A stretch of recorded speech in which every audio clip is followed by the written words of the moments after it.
The first Washington Post story reflected the initial coverage of what happened between the Covington Catholic high school students and Native Americans on the mall. The headline, "Marchers Accosted by Boys in MAGA Hats Draw Ire."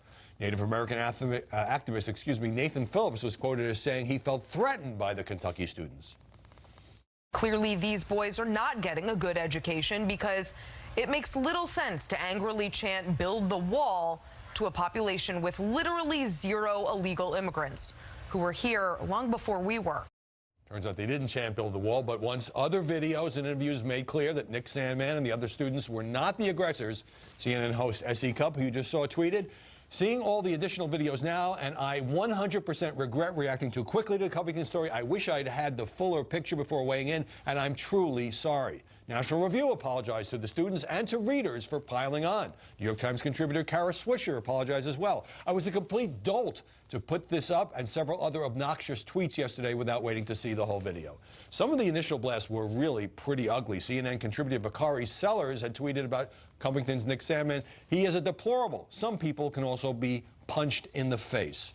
So Molly Hemingway, what explains the media's complete botching of this story, portraying these high school kids as aggressive, Trump-loving racists, on a single misleading video and an interpretation of a smile? Okay, well, I suppose it starts with their bigotry. A lot of people in our media are bigoted against conservatives, Christians, pro-lifers. This was the only coverage a lot of people got of the March for Life, and it might be a lesson for pro-lifers that it's not even good to get coverage if this is the kind of fallacious coverage that you get. But it's more than that, too. We learned that our media are willing to accept stories that have no verification, that they don't do due diligence even when there is video evidence. And the fact that they were willing to be so wrong and continue to be so wrong. Not very many people apologized. Not many people have retracted. That they're doing that in the face of hours of exonerating video evidence, I think gives viewers and readers a lot of concern about how they're handling truly anonymous sources. Many problems here. Beverly, there was an unbelievable rush to judgment, as some of the journalists, and there were many more I could have read, now acknowledge. Just think what would have happened to this young man if there had been not the two hours of footage and somebody actually went through and looked at it all. When you talk about reporters and journalists, they do have a responsibility. And I think one of the things that you're even seeing, even though a few are apologizing, you're actually seeing reporters double down and say, but he smirked. It was his facial expressions. I think journalists are now moving, instead of saying that your actions matter to your speech matters, now your facial expressions matter. So I think we have a lot of responsibility as journalists, and we didn't see enough of that in retracting. Jessica, many people have looked at this, say the Covington students got a raw deal from the media, but you're not so sure about that. I think actually what would have been preferable in this is if people had waited in the first place, because I know that there are a number of people who jumped on it, said some things that they shouldn't have, then took it back, and then actually saw more footage and wished that they could have taken back the apology that they made, because they feel like there is more to the story and it is more nuanced.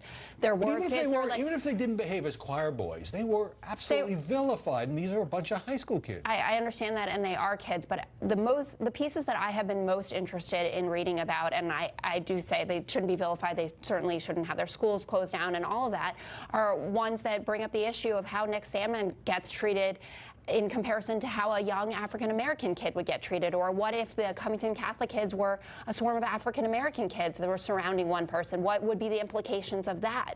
We have a media that when they get yelled at and told, oh, no, this was wrong, or shown something, they all scramble to the other side of this. And I believe that there are people who should continue to stand up for Nathan Phillips, to stand up and talk about what it is that the MAGA hat means to a lot of people in this country. This is exactly what I'm talking about. This is actually the view of a lot of people in the media, that wearing the hat of the guy who won the presidency, which says "Make America Great Again," is a hate crime, that Nathan Phillips needs to be defended, even though we have broad evidence that nothing he said about the incident was true. Let me jump in on this very point about wearing the hats and your earlier point about bigotry. Here is CNN contributor Angela Rye and what she had to say. But this "Make America Great Again" hat is just as maddening and frustrating and triggering for me to look at as a KKK hood. Actress Alyssa Milano also, the MAGA hats are the new white hood. And they're now no longer attacking the president, they're attacking people who support President Trump. Well, and that's why this story resonates with so many people. They understand that people are being attacked for being conservative or for being pro-life. The idea that wearing a hat or wearing a short skirt justifies some kind of behavior on other people is something the media should not engage in. Nobody in the media would say that people don't have the free expression to wear a pussy hat on television, or that if you wear a pussy hat at a march, and if you did, people can come up and threaten you as adults if you're, nobody would say these things, but they say these things that are completely outlandish, very threatening, and you bet people feel that. They feel that the media are opposed to them to their core, to their political core. Beverly, to their Angela identity. Rye's comments, I mean, she's a CNN contributor, didn't cause a stir at all. Nobody said, oh, did she go too far or anything like that. Well, that's because anybody who is aligned with President Trump, if you're mainstream media, you think that you must be racist, you must be bigoted, and you even had a congressman of Kentucky come out and say we should ban any young people from wearing the MAGA hat altogether. I mean, you're going to making something illegal. Right. So it's really dangerous. But if you don't deal with what Angela Rye is talking about and Hakeem Jeffries' comments, which I certainly do not believe the president is the grand wizard of 1600 Pennsylvania Avenue, you are ignoring a large swath of Americans who do associate this president and his policies with racism. They see Donald Trump and they think about the Central Park Five. They think about very fine people on both sides in Charlottesville. They wonder why he can only get one or two black people to work in his White House and what that means about him and his policies. We're out of time, but I got to say, attack President Trump all you want. He's fair game. He's the president. When you start attacking his supporters or kids in hats, you've crossed the line. It's not a good look. I'm sure we have a lot more to say about this, but Jessica Tarloff, Beverly Hallberg, and Molly Hemingway, thanks for a great discussion today.